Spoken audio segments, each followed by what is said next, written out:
Most Australians will never save $20,000. And I don't say that to be harsh. I say it because the data backs it up. According to the latest figures, Australia's household savings ratio sits around 6.9%. And with living costs jumping between 2.3% and 4.2% across every household type, most people are burning through nearly everything they earn. The average Aussie has roughly $42,000 in total savings. But that number is wildly misleading because a small group at the top pulls it up while millions of people sit well below it with almost nothing in reserve. So if you're watching this and you haven't hit $20,000 yet, you're not behind. You're normal. But here's what nobody tells you. Once you actually cross that $20,000 line, something shifts, not just in your bank account, in your brain, in the way you make decisions, in the speed at which your money starts to grow. And today, I'm going to break down exactly why that happens and how you can use it to change your financial life.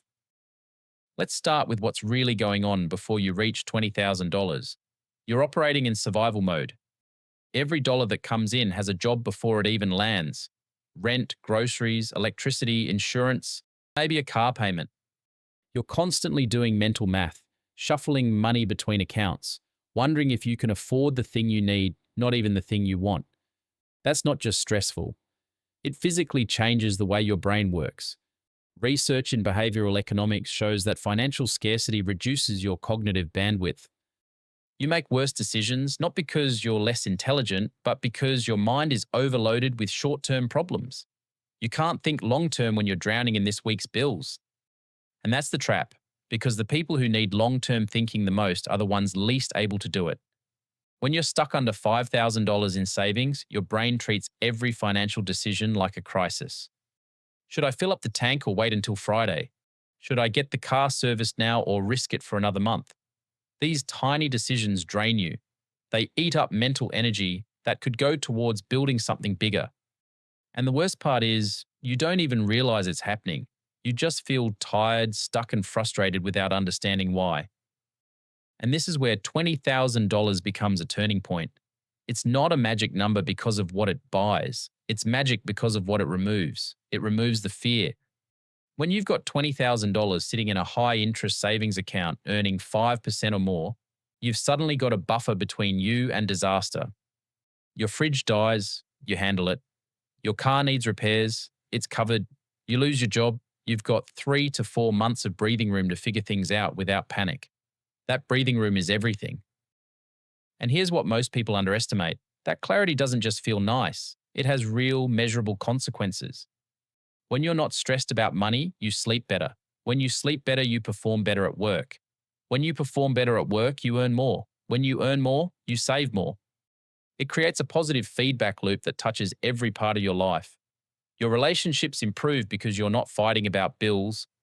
Your health improves because you're not skipping the dentist or putting off that doctor's visit to save $80. The ripple effects go even further than that. You start thinking about the future instead of just surviving the present. You start noticing opportunities you were too stressed to see before. A course that could boost your income, a side project that could turn into something real, an investment that actually makes sense. When your brain isn't consumed by financial anxiety, it has room to think bigger. And that shift in thinking is worth more than the $20,000 itself. Now here's where it gets really interesting. $20,000 is also the point where compound interest starts to become visible. Below that number, the returns are so small they're almost invisible. If you've got $2,000 in savings earning 5%, that's only $100 a year. You barely notice it. But $20,000 at that same 5% rate gives you $1,000 a year in pure interest. Now your money is generating real, noticeable returns without you lifting a finger. Your money is doing more of the heavy lifting while you're putting in the exact same work. That's the shift most people never experience because they give up before they get there. But compound interest is only half the story. The other half is what happens inside you. Once you've saved $20,000, you've proven something to yourself. You've proven that you can delay gratification. You can say no to things that don't serve your goals. You can build something from nothing. You stop seeing yourself as someone who's bad with money. You start seeing yourself as someone who builds wealth. Think about it this way. When you've got nothing saved, every purchase decision is emotional. You buy things to feel better because your financial situation makes you feel terrible. But once you've got $20,000 in the bank, you stop buying things you don't need to impress people you don't care about. You stop leaking money on subscriptions you forgot about, takeaway meals you didn't enjoy, and impulse purchases that gave you 5 minutes of dopamine and 5 days of regret. Your spending becomes intentional, and intentional spending is what separates people who build wealth from people who just earn money.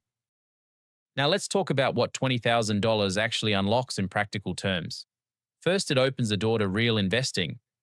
With $20,000, you're no longer limited to a savings account. You can start putting money into index funds or ETFs on the ASX. Broad-based Australian ETFs have delivered average annual returns of around 10% to 14% over the past 3 years. That means your money isn't just keeping up with inflation anymore, it's actually growing your wealth in a meaningful way.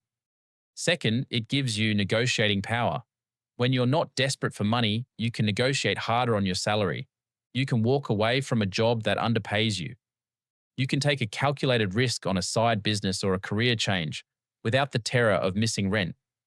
Third, it breaks the cycle. This is the one nobody talks about. Most Australians are stuck in the earn-spend loop. Money comes in, money goes out, nothing changes, and the cycle repeats every fortnight.